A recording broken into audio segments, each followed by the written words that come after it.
Kalau misalnya kebijakan itu ad hoc ya, dan sering seperti itu, sebenarnya risikonya apa buat masyarakat dan buat pelaku industri, pelaku bisnis? Ini kan dua pisau ya jadinya ya. Apa risikonya? Kepercayaan pebisnis untuk investasi akhirnya menurun, kepercayaan masyarakat terhadap pemerintah juga akhirnya tumpul seperti itu. Ya, ada dua hal tadi ya, berarti dari masyarakatnya daripada pebisnisnya. Secara umum kita lihat aja kemarin tren kepuasan Pak Jokowi ya, itu ada beberapa komponen. Untungnya masih bagus sekali ya, karena memang performa ekonomi kita memang cukup baik. Tetapi yang menjadi catatan adalah yang menentukan baik atau tidaknya di sisi kiri dan sisi kanan itu ada kemiskinan, itu ada pengangguran, di situ ada harga-harga. Nah, ketika harga-harga naik, potensi harga-harga naik, maka potensi tren kepuasan pada pemerintah pasti akan turun. Makanya ini harus kemudian dicari solusinya. Apalagi sekarang mau masuk bulan Ramadan. Nah, ini sudah masuk lah spekulan semua segala macam. Makanya hilang dari sekarang karena mau memasuki bulan Ramadan. Ketika harga-harga naik, maka itu adalah indikator kita sudah masuk bulan Ramadan. Gitu kan. Tapi kan kita nggak bisa seperti ini terus, gitu kan. Kita harus kemudian memastikannya lebih sustainable. Karena kan biar bagaimanapun ketika harga-harga naik, ketika masyarakat semakin tidak puas, itu kan akan semakin sensitif secara politik. Ya, ada gonjang-ganjing, apalagi sekarang tahun 2023 masuk tahun 2024. Yang kedua adalah dari sisi pebisnis. Ya, tentunya ini akan mengacaukan forecast bisnis mereka, prognosisnya akan kacau. Secara domestik mereka kan bingung, ini gimana nih kebijakannya kok gonta-ganti terus. Begitu juga dengan investor. Investor itu salah satu tren yang dilihatnya adalah ya konsistensi dari kebijakan. Ketika kebijakan itu konsisten, salah satunya dia pasti akan masuk. Makanya sebenarnya ketika kita mengeluarkan Omnibus Law, itu salah satunya adalah untuk kemudian menyelesaikan permasalahan-permasalahan itu. Tetapi kan kita sangat bagus untuk kemudian membuat peraturan-peraturan. Tapi dari sisi implementasinya kan sering menjadi masalah, begitu ya. Nah, ini kita lihat juga implementasi di lapangan kok sepertinya sangat-sangat ad hoc, gitu ya. Tidak ada yang jelas.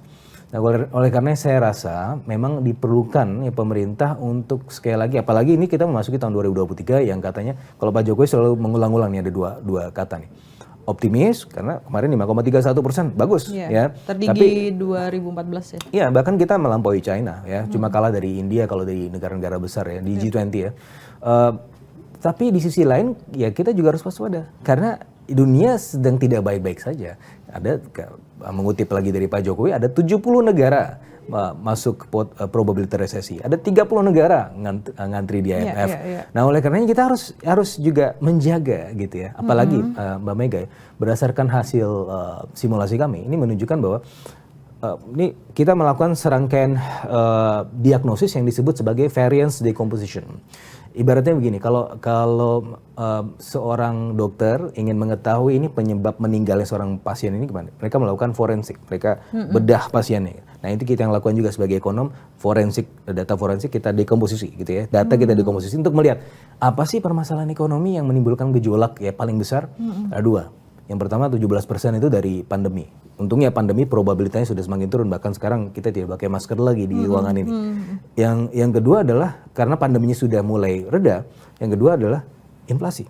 Nah, inflasi ini memang dalam taraf tertentu itu kita inginkan gitu ya, karena itu adalah indikator demand itu bergerak. Tapi di sisi lain karena inflasi terlalu tinggi, itu akan mengkontraksi perekonomian dan ada potensi sekitar 0,8 sampai kemudian 1,5% kontraksi ya dari potensi baseline. Misalnya kalau kita target sekarang 5,3% berdasarkan APBN, itu bisa mungkin cuma 4,3% gitu kan kalau inflasinya tidak terkelola dengan baik. Nah, oleh karenanya ini harus sungguh-sungguh gitu kan, caranya sekarang harus dimulai lagi diidentifikasi. Kuncinya sih satu sebenarnya Mbak Mega, ini nggak susah-susah sebenarnya, kolaborasi antar kementerian,